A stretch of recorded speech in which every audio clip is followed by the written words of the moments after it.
Okay, my topic today is medical marijuana. I'm going to address it to families since this is a family conference, and I'll tend to focus on North America with apologies to people who are in other countries. I'll try to talk today about what is medical marijuana, what are the extracts of marijuana that in fact are being used in medicine these days more than the crude plant. I'll talk a little bit about trials of CBD and THC for drug-resistant childhood epilepsy, two of the other epilepsies that are very hard to control. And then I'll talk a little bit about CBD and THC for CDD. Work is just starting in this field. Finally, for people who are interested in possibly accessing it, I will talk about the availability in Canada and the States. Okay, first topic, what is medical marijuana? Well, marijuana is really just another name for cannabis sativa. And medical marijuana is using cannabis as a medicine rather than to get high. In other words, for recreational purposes. Now, medically, cannabis has many, many different effects. It's a good analgesic. We showed that in animal studies. It seems to be good anti-nausea and appetite stimulant. And there are a number of other uses projected, for instance, in glaucoma. But one very important effect, and this is one that I definitely feel is well established, is it stops seizures. Okay. Now, let's first of all talk about cannabis as a plant or as preparations based on the plant product. Cannabis as a plant or an herb has been used as an anti-seizure drug from antiquity.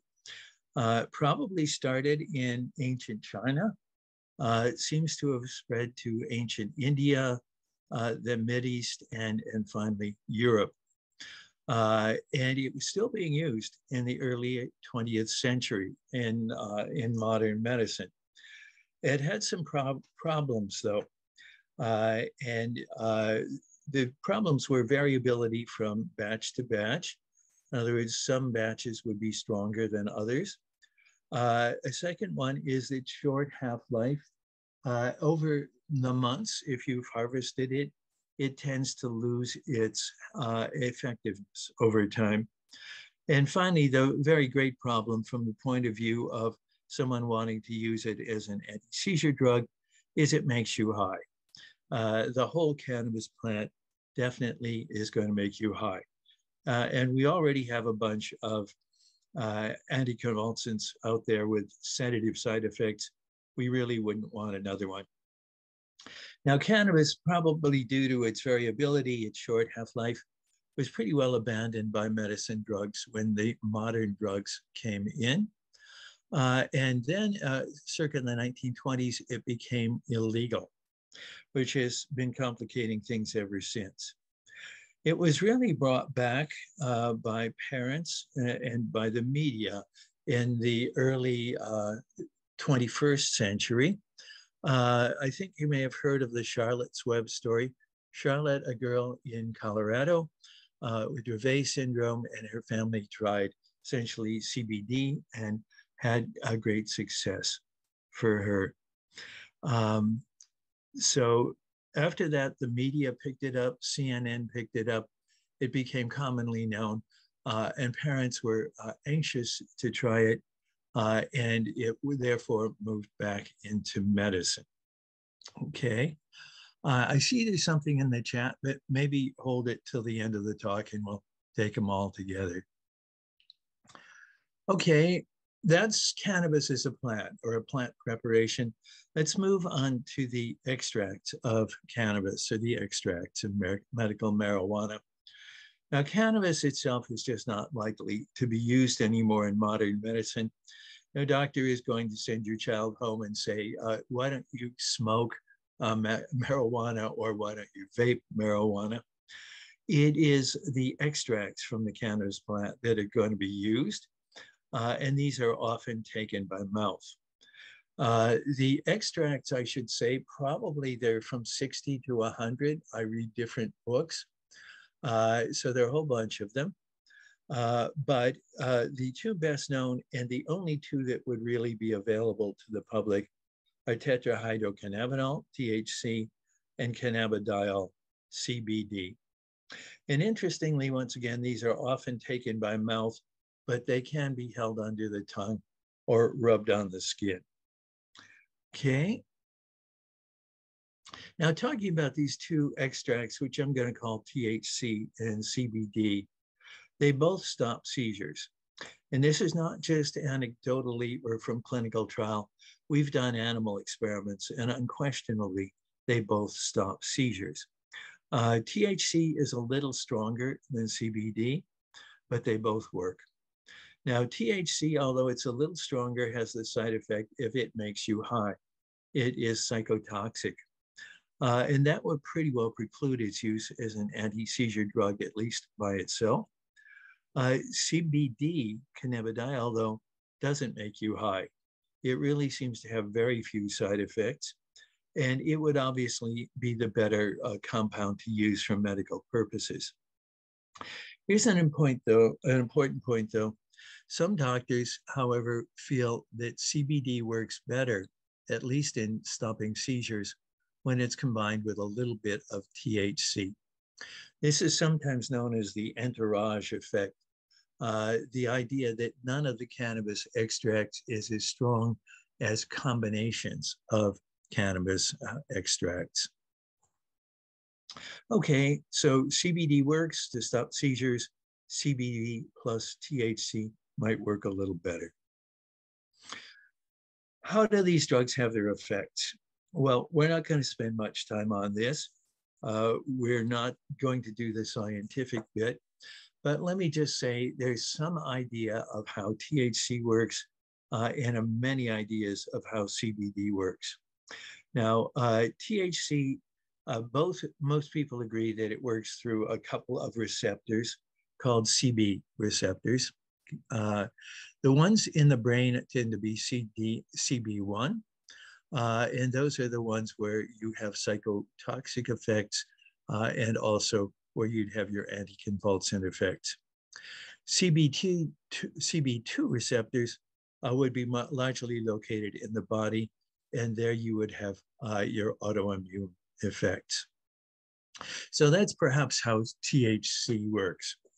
With CBD, it's really bewildering, and I'm in the field. It binds to many, many targets in the brain, and there are many claims about how it works. In the past couple of months, I've read that it works through the GABA system, that it works through voltage-dependent sodium channels, that works through raising levels of various compounds in the brain, including the endocannabinoids, that it works on the TRAPV1 receptor. And I won't go on with this. Let me just say, once again, there are many targets. My belief is we really don't know how CBD works yet. We don't know how it works to stop seizures. There is one thing I'd say in our animal tests, however, that it seems to work differently from these other drugs. It seems to work differently from drugs that enhance GABA or block voltage-dependent sodium channels. So I wouldn't be surprised if it had a really novel mechanism of action. Okay, so that's briefly how these drugs might work. Let's move on to talk about some clinical trials. And these are clinical trials for drug-resistant epilepsy. And at this point, I'll mostly be talking about trials for Dravet syndrome and Lennox-Gastaut syndrome. CDB or CDB plus THC really haven't been tested much in CDD. We'll go on to the very short data we have on that later, but let's look at the Dravet syndrome and Lennox-Gastaut syndrome first. So just by introduction, let me say there are a number of childhood epilepsies. The serious ones often have a genetic basis, like CDD, and these are often very, very drug resistant. Years ago, when I was just a young guy talking to A neurologist I knew, I said, what are the worst epilepsies to control? And she said temporal lobe and the serious childhood epilepsies, like the epileptic encephalopathies, and that would be CDD.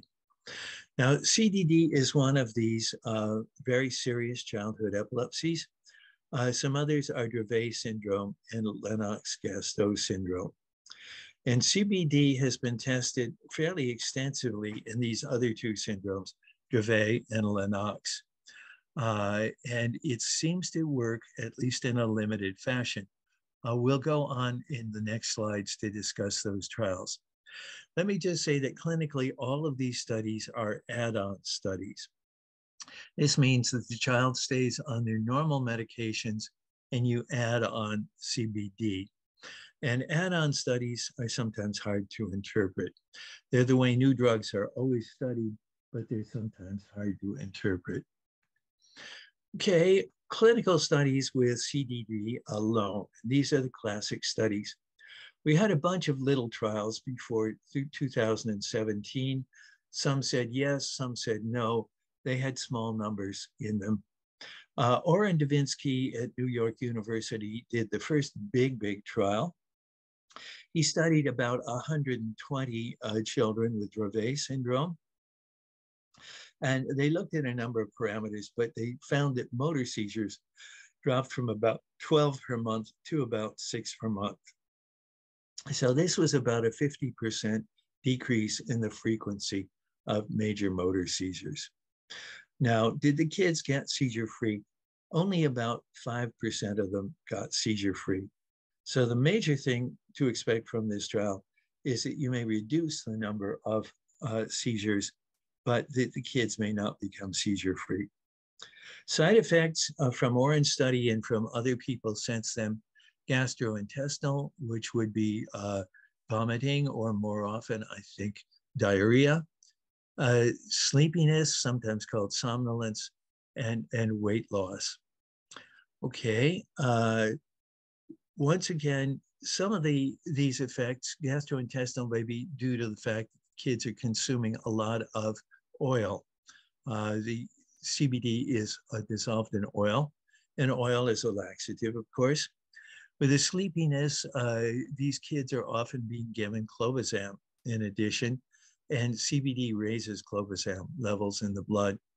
Finally, weight loss. This seems to be a real side effect of CBD.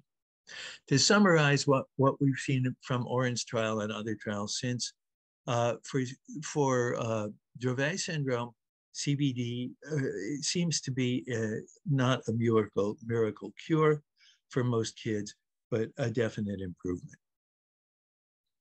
Okay, that's for Dravet. The next trial to come out in 2018 was Thiele et al. I'm still not sure how to pronounce that name, but let's say Thiele.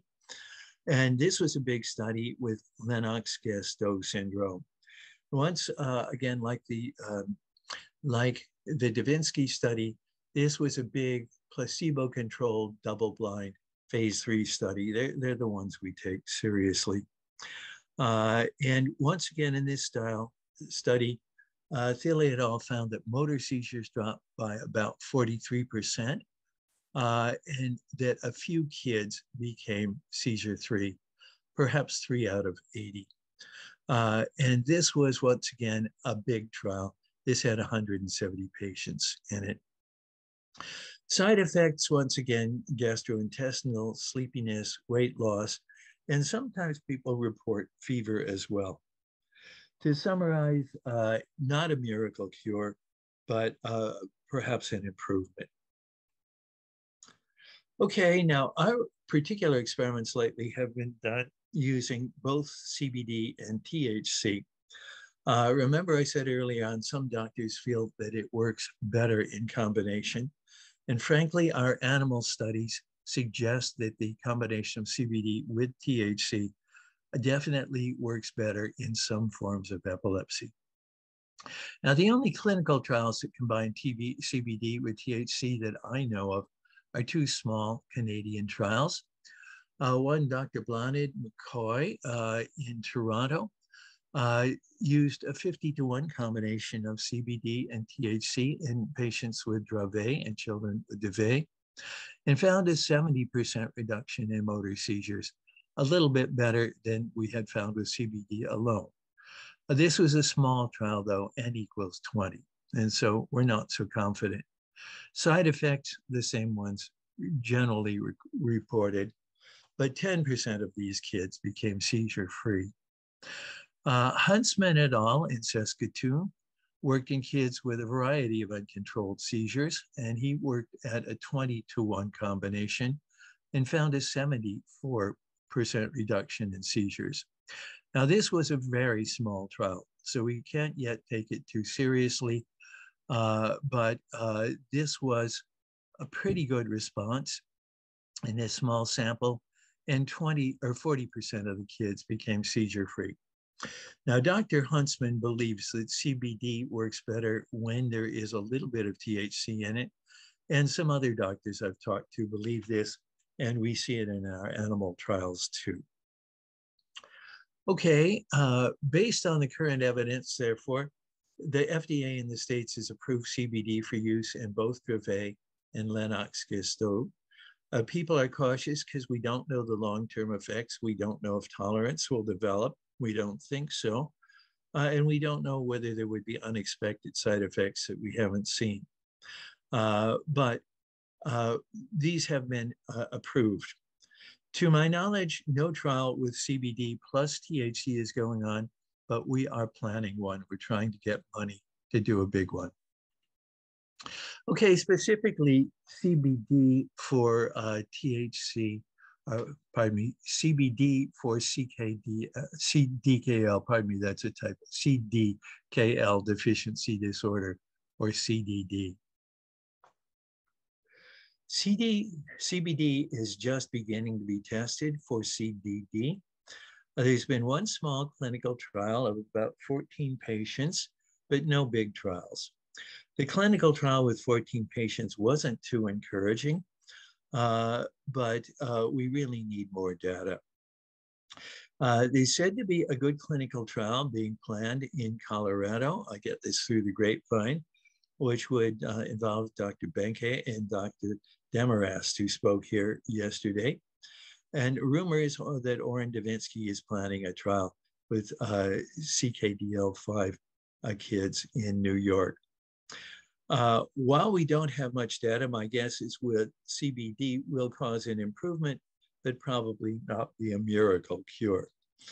I hope that someday CBD plus THC will be tested, and that's something we're trying to achieve. All right, so we've run through what is the available data. I guess a question would be, what would be if perhaps your family, what if you would like to try it? Okay.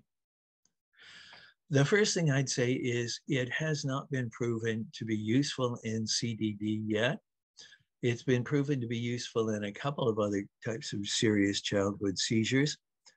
And if it is useful, it may help with the seizures, but would probably not help with the other symptoms of CDD. But it might help with the seizures. And I hear from my colleagues that the seizures are a big part of the problem that families have with CDD.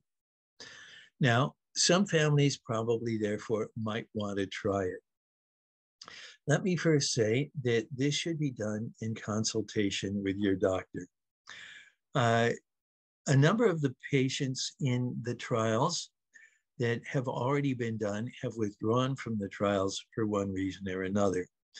It wasn't simply that it wasn't working, but sometimes because there were serious side effects. Now, most of the side effects have been mild or moderate, but the CBD has been given an add-on, and in combination, there may have been problems. First of all, CBD raises blood levels of other drugs. And very specifically, it raises blood levels of clobazam. And we think that that's perhaps why it's causing sleepiness or somnolence in kids. We do not see this in animals where we can test CBD in isolation. Another thing that CBD has done or been reported to do in clinical studies is affects liver enzymes. And that's caused some kids to be withdrawn from trials. Now, this often seems to be going on in kids that are taking valproate as well. So it may be an interaction between CBD and the other drugs the kids are on. But nevertheless, they have been kids withdrawn from the trials due to this. So once again, this is nothing you should try on your own. It's something you should try in consultation with your doctor. Can you get it? Well, yes, in Canada you can. CBD and THC are both freely available in Canada. You can buy them from shops. We have shops all over in Toronto. But once again, though you can get it legally in Canada, it should be done in consultation with the physician because of the possible side effects. Okay. Now, not all physicians are agreeable to using the cannabinoids. They were traditionally viewed as recreational drugs. They were traditionally viewed as not very satisfactory drugs. I think partly because on the internet, there are a lot of irresponsible claims about the things that these drugs could do for you. So that not all physicians are yet convinced that they are good for stopping seizures, for instance.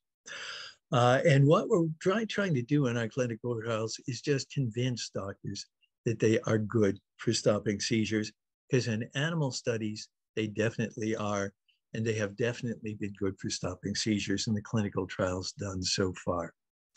Nevertheless, not all physicians will agree to use them. Simply to say that if you are in the Toronto area, that I can perhaps advise you on finding physicians that would be able to find them. If you want to contact me through the conference, I can give you some advice. In the States, I don't know, but once again, you could contact me and I could try to see if I could find a physician who would be willing to work with you. So that's in Canada. The barrier is not getting the stuff, but the barrier is getting a physician who will agree to use it. In the United States, I'm not as familiar with it, but there are some states that have legalized have legalized CBD, sometimes only for specific medical purposes. I've given you a list: Alabama, Georgia, Idaho, Indiana, and so forth. And I think there are some other states where you can get it. It's certainly sold in Vermont, although that's not on this list. Now, these are the places where you could get it, and you would therefore have to find a doctor who is willing to work with you in one of these places. A warning, I've checked with some of my physician friends, and the question arises, what if you're in a state where it's illegal? Could you go to a state where it is legal, get it, and take it home? And my physician friends warned that it would probably be illegal to do that. It would probably be illegal to use CBD outside of the states where it's been made legal. Okay, final question in this talk is, how much would it cost? How much would it cost if you were interested in doing something like this? And the answer is, it would vary by supplier. In Toronto, it can cost either from 2 to 20 cents per milligram. In other words, a variation of essentially 10 in the price from different suppliers. The second thing is that it would vary by weight of patient. Obviously, smaller kids are smaller people, and they will take less cannabis than larger kids or than adults. I've talked to some of the local physicians, and they say that in Toronto, you might expect to, for an adult, spend between $200 and $400 per month, depending on your supplier at this point. For a child in Toronto, it would be obviously less than this. And while this is not cheap, it's certainly cheaper than some of the modern anticonvulsants that have come onto the market.